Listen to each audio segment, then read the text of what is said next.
Meus queridos irmãos e irmãs, neste 27º domingo do tempo comum, nós somos apresentados a esta última parábola que nosso Senhor conta, a parábola dos vinhateiros assassinos, os vinhateiros homicidas, que representam claramente os anciãos do povo e os sumos sacerdotes, que dali 3 dias iriam matar Jesus. Jesus contou esta parábola, bem dramática inclusive, na terça-feira santa, e sexta-feira ele iria morrer. Ele é o filho, obviamente, filho do dono da vinha, que foi enviado para colher os frutos daquela vinha que foi entregue ao povo escolhido por Deus. E o que é que os vinhateiros fizeram? Mataram o filho, porque pensaram: se nós matarmos o filho, então não precisaremos dar a vinha, dar os frutos da vinha para o proprietário.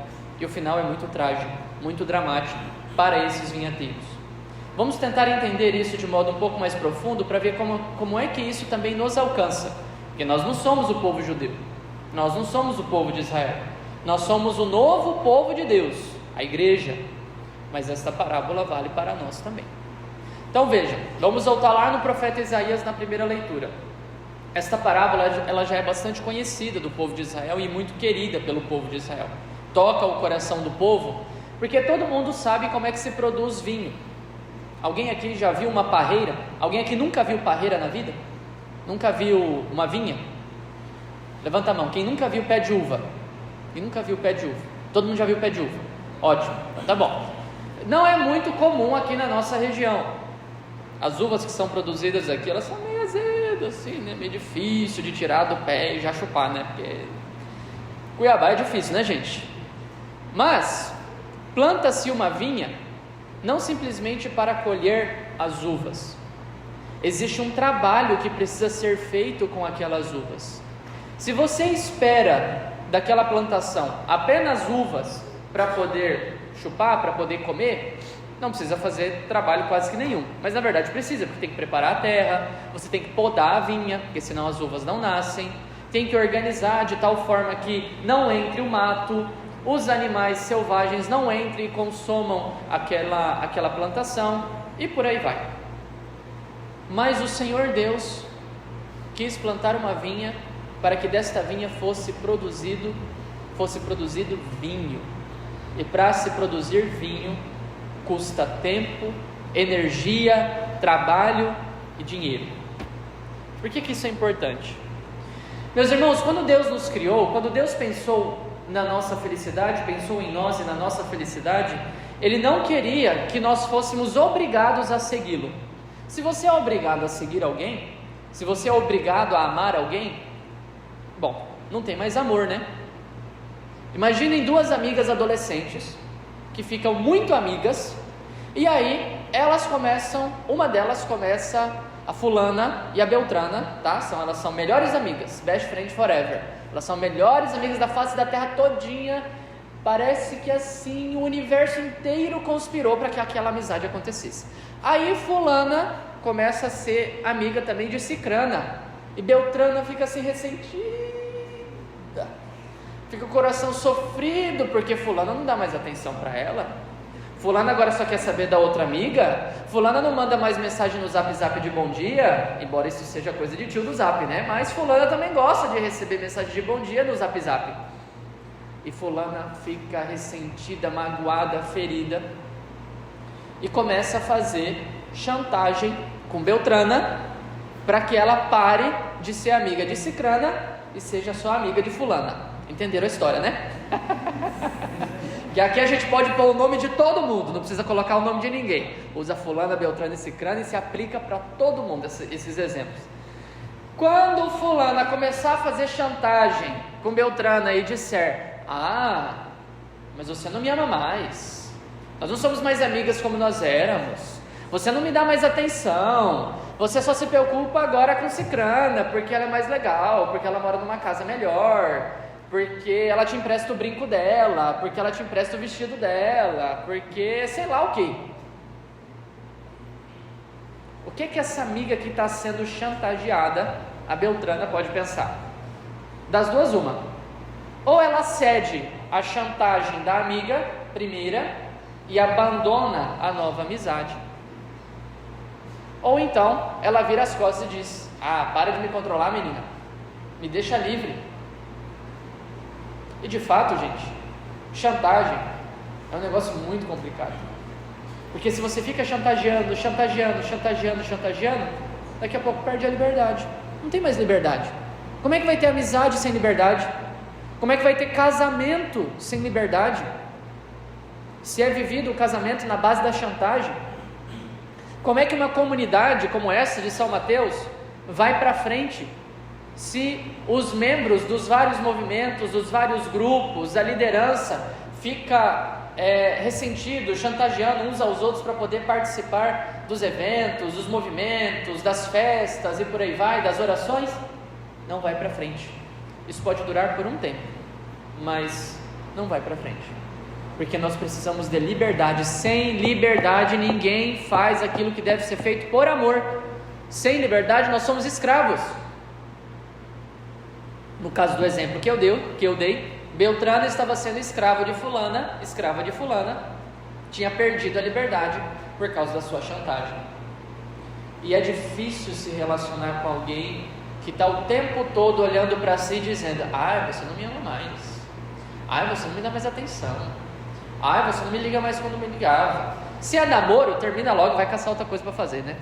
Agora, se é amizade, ou pior ainda, se é casamento, meu Deus do céu, até que a morte nos separe, é uma luta muito grande até chegar o momento da morte nos separar. Mas é isso aí, vai ter que aprender a viver isso daí. Só que seria muito melhor se não tivesse chantagem, certo?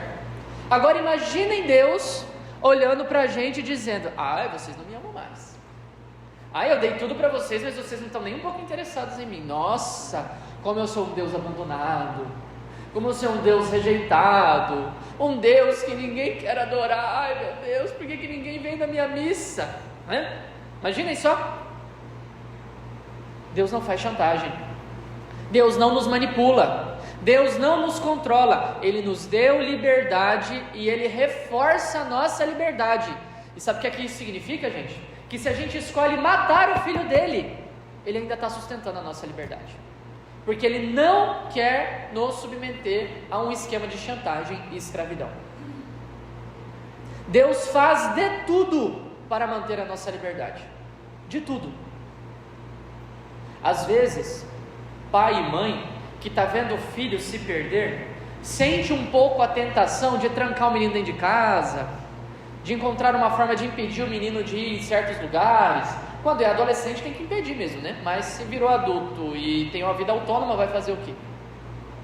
Não dá essa tentação, assim, você que é pai, você que é mãe, não dá essa tentação de: meu Deus, você está acabando com a sua vida, vem cá, deixa eu te trancar dentro de casa, eu vou cuidar de você, você não vai fazer mais nada. É tentador, né? Mas aí acabou a liberdade, e a pessoa vai ficar revoltada. E uma pessoa revoltada não ama. Uma pessoa sem liberdade não ama. E qual é o primeiro mandamento da lei de Deus? Amar a Deus sobre todas as coisas. E o segundo, semelhante a esse: amar o próximo como a si mesmo. Nisso se resume toda a lei. Gente, se nós fomos feitos para o amor, nós fomos feitos para a liberdade. Essa é a conclusão disso que eu estou falando para vocês. E quando Deus nos criou lá no início dos tempos e nos fez para o amor, Ele nos fez também para a liberdade. Isso significa que nós devemos escolher a Deus livremente, sem chantagem, mas ao mesmo tempo nós podemos rejeitá-lo. E quando nós pegamos a Sagrada Escritura, o Antigo Testamento, o Novo Testamento, a história da igreja e a nossa história pessoal, o que é que nós podemos enxergar? O que é que nós podemos ver?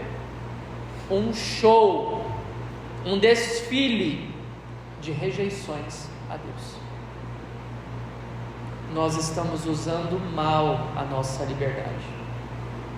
Nós estamos dizendo para Deus, como Lúcifer disse: não quero servir desse jeito, quero fazer do meu jeito.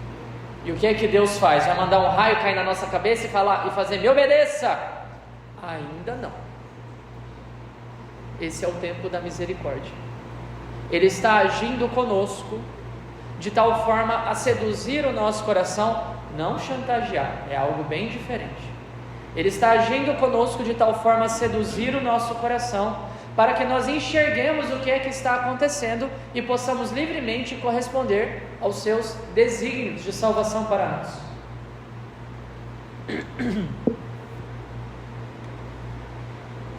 E aí, a primeira leitura, que entra nesse contexto, nos ajuda a compreender muito melhor isso daqui.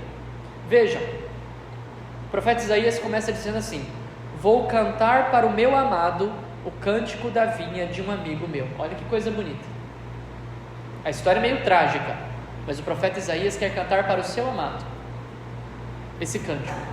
E o que é que diz esse cântico? A parábola da vinha, lá do profeta Isaías, não a de Jesus no Evangelho, lá do profeta Isaías. Um amigo meu possuía uma vinha fértil encosta, cercou-a, limpou-a de pedras, plantou videiras escolhidas, edificou uma torre no meio e construiu um lagar. Meus queridos, esta vinha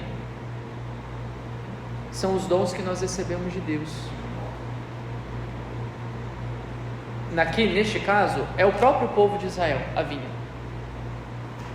E é a casa de Israel, como diz o profeta Isaías, né? São os dons que nós recebemos de Deus. E o que é que significa essa casa de Israel, esse povo de Israel? É um povo que foi libertado da escravidão do Egito, lá no Êxodo, lembram-se? Quando o povo estava escravo do Egito há 400 anos, submisso ao poder do faraó, ao poder opressor do faraó, Deus veio, mandou 10 pragas, abriu o mar vermelho, conduziu o povo pelo deserto e deu a terra prometida. É esse povo que recebeu tudo isso gratuitamente. Deus está mostrando como Ele está cuidando do seu povo. Agora eu pergunto para você, no meio do seu sofrimento, você está vendo Deus cuidar de você? Porque se não está vendo errado. Ele está cuidando. Ele nos deu uma vinha. E Ele não só deu uma vinha, o que mais que Ele fez? Ele cercou esta vinha, para proteger esta vinha dos inimigos exteriores.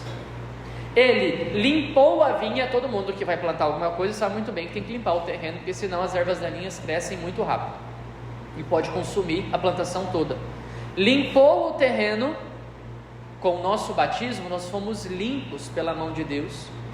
Ele tirou de nós a mancha do pecado original, nos dando uma oportunidade de fazer crescer esta vinha, de fazer frutificar esta vinha, pelas graças que Ele está nos dando.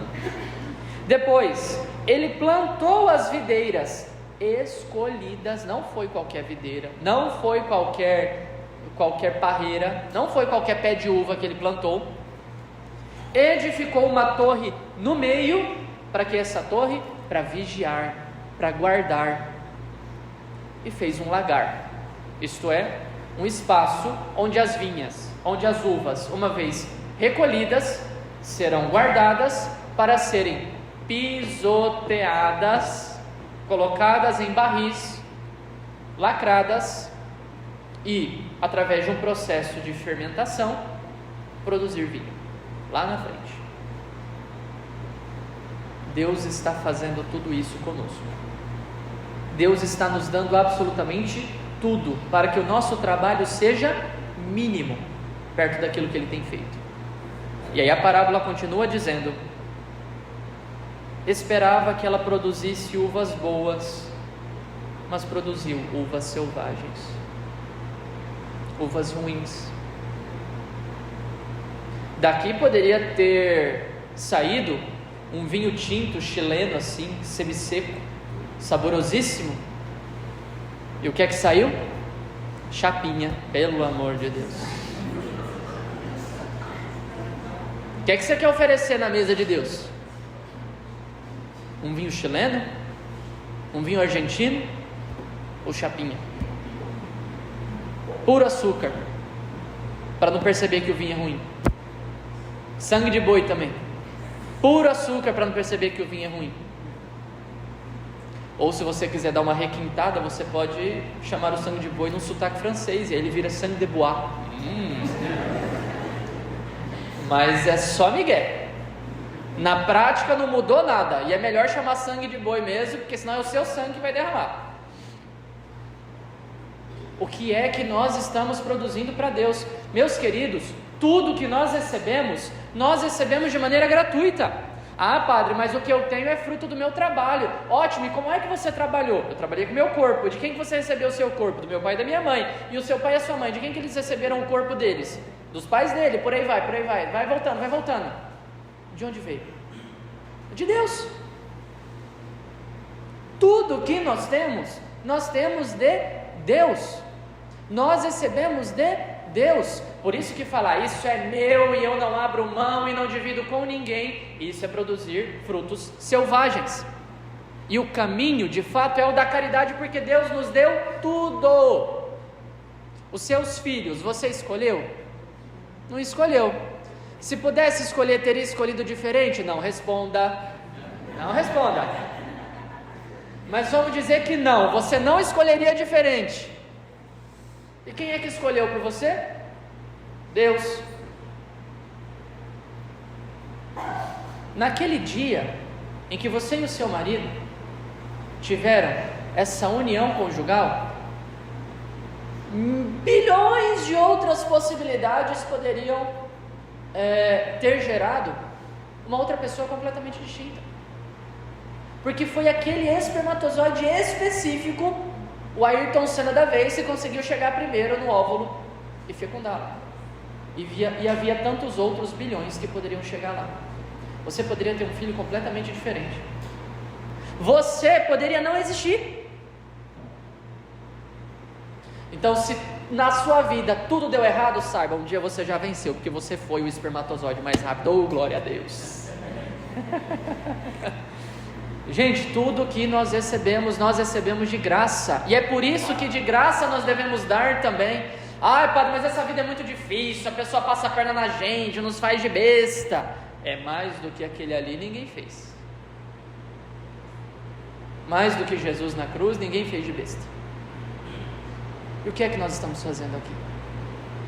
Nós vamos continuar repetindo uma estrutura de injustiça, de pecado, de maldade, de gente que só se importa com o seu próprio umbigo? Não vale a pena. Isso é produzir frutos selvagens. Isso é produzir vinho ruim, que ninguém gosta. Isso não agrada a Deus. Você não vai colocar qualquer vinho na mesa de Deus. E Ele está esperando um vinho. Ele está esperando. Ah, padre, mas eu não tenho força para produzir vinho. Tem, Ele deu tudo. Você tem todos os instrumentos. Foi batizado, pode receber os sacramentos. Se não pode, vamos correr atrás para poder receber. Pode rezar o terço todo dia. Pode de pouquinho em pouquinho se humilhar diante da presença de Deus para pedir forças para dar conta de viver o dia a dia. Pode amar se sujeitando a situações que num primeiro momento parecem não serem possíveis de sujeição, de submissão, e por aí vai. Porque Deus vai mandar os seus funcionários para vir colher os frutos desta vinha. Ele vai mandar. E aí nós vamos para o Evangelho, onde Jesus diz o seguinte: quando chegou o tempo da colheita, o proprietário mandou seus empregados aos vinhateiros para receber seus frutos. Quem são esses empregados que vão vir para colher os frutos? São os eleitos de Deus, são os enviados de Deus. Naquela época eram os profetas, na nossa época são os santos. Padre Pio, o que Padre Pio fez? Padre Pio veio nos mostrar que nós devemos dar frutos de amor, ainda que para nós seja muito sofrido amar. Ele passou 50 anos com feridas nas mãos e nos pés, as chagas de Cristo, latejando, às vezes sangrando, às vezes nem tanto, mas 50 anos de dor por amor a Deus e aos pecadores. Eu acho que a sua vida não produziu chapinha, né? Acho que não. Porque se a sua história chegou até nós e nos inspira, é porque ele produziu um bom vinho. Está sendo servido para Deus até hoje, porque se derrama nos nossos corações. O beato Carlo Acutis, menino rico, não precisava de nada, e escolheu produzir um vinho bom. Ajudou a converter um empregado da casa do seu pai, que era indiano, cuidava dos mendigos, dava atenção para eles, ajudava os seus amigos no dever a amar Jesus. Todos os dias esse menino, que morreu com 15 anos, todos os dias esse menino tirava 1 hora por dia para fazer adoração eucarística, para ir na igreja rezar, fazer adoração, porque ele sabia que ele tinha uma vinha que tinha que ser cultivada, e ele percebeu: eu não tenho força para cultivar isso daqui, então eu vou deixar Jesus cultivar. Aí ele ia lá adorar, para que Jesus cultivasse a vinha no coração dele. Fez todo um trabalho na internet para divulgar os milagres eucarísticos e por aí vai. Produziu um vinho bom, que gerou frutos no mundo inteiro. Eu tenho lá em casa, gente, lá na minha estante de livros, uma pétala de rosa que foi retirada da roseira que nasceu no túmulo do Carlo Acutis. Ela não existe mais, essa roseira, porque ele foi exumado, seu corpo foi retirado da terra e a roseira deixou de existir. E sabe o que é mais curioso? A pétala está viva. Já tem mais de 2 anos que eu tenho essa pétala. Está lá no meu quarto tem um milagre. A pétala está viva, está vermelhinha, está cheirosa. Eu tenho até que parar de ficar pegando, porque eu estou vendo que, sabe quando você dobra a pétala de rosa e ela fica meio marcadinha assim? Então, está desse jeito aí. E vocês sabem, rosa não dura muito tempo. Já tem mais de 2 anos que eu tenho essa pétala de rosa, e não é só a minha que é assim. Existem várias outras que foram espalhadas pelo mundo, que mostram o poder de um vinho bom.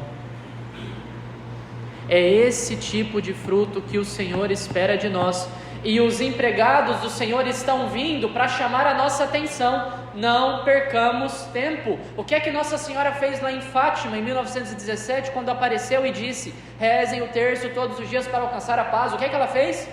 Ela estava pedindo para que nós trabalhássemos na nossa vinha, para que dessemos fruto, para que produzíssemos vinho bom. Na parábola, Jesus continua e diz que o proprietário pensou: bom, já que eles não obedeceram aos meus empregados, mataram um, apedrejaram outro, expulsaram outro, vou mandar meu filho para ver se, quem sabe, assim eles conseguem obedecê-lo. Os vinhateiros, quando viram o filho, pensaram: é o herdeiro, vamos matá-lo e vamos pegar todos os bens para nós. Isso é bem próprio de nós todos, que queremos os bens de Deus, mas não queremos a Deus. Senhor, me dá só os seus bens. O Senhor não precisa vir não, porque o Senhor vai pedir que eu ame, né? Ai, não precisa disso tudo não. Dá só a graça. Nós agimos assim também. Quando os anciãos do povo e os sumos sacerdotes ouviram esta parábola, Jesus jogou uma pergunta para ele que os incriminava, e disse assim: quando o dono da vinha voltar, o que fará com esses vinhateiros? E os sumos sacerdotes e os anciãos do povo responderam: com certeza mandará matar de modo violento esses perversos, e arrendará a vinha a outros vinhateiros, que lhe entregarão os frutos no tempo certo. Eles acabaram de dizer a sua própria condenação: quem não for fiel será morto de modo violento. Não nesta vida, na próxima é o inferno. E Jesus chama a atenção deles dizendo: por isso eu vos digo, o reino do céu vos será tirado e será entregue a um povo que produzirá frutos. Se nós não produzirmos frutos, Deus tirará os seus frutos de outro lugar. Deus vai vencer, Ele já venceu. A questão é saber se nós iremos vencer com Ele, ou se nós iremos deixar a nossa vinha ser destruída pelos animais selvagens, pelas plantas silvestres e por todo e qualquer tipo de erva daninha e de maldade que possa entrar na nossa vida e produzir vinho ruim. Não nos esqueçamos disso. Nós estamos aqui para amar, para passar por cima do nosso egoísmo, do nosso cansaço, da nossa preguiça, da nossa miséria, e com a ajuda de Deus, nos sacramentos, na oração, a gente dar conta de produzir vinho bom, porque o miserável egoísta vai produzir só chapinha, enquanto que o coração generoso produzirá vinho da melhor qualidade, que pode alcançar gerações futuras, como o vinho do Carla Cutis, como o vinho do Padre Pio, como o vinho de São Francisco de Assis, que foi produzido lá na Idade Média e a gente ainda toma dele. Vejam o poder que tem um vinho bom. E é isso que o Senhor quer de nós. E não nos esqueçamos, nós somos livres, hein? Nós somos livres para produzir o vinho que nós quisermos produzir, mas as consequências depois virão. E o Senhor tratará de modo muito duro aqueles que não souberem aproveitar os bens gratuitos que de Deus receberam e acabarem abusando dos bens que de Deus receberam. Ainda temos tempo, não vamos perder esse tempo, tá bom? Não vamos perder. Vamos pedir a Nossa Senhora que nos ajude a trabalhar na nossa vinha e produzir esse vinho bom que agrada o coração de Deus. Louvado seja nosso Senhor Jesus Cristo.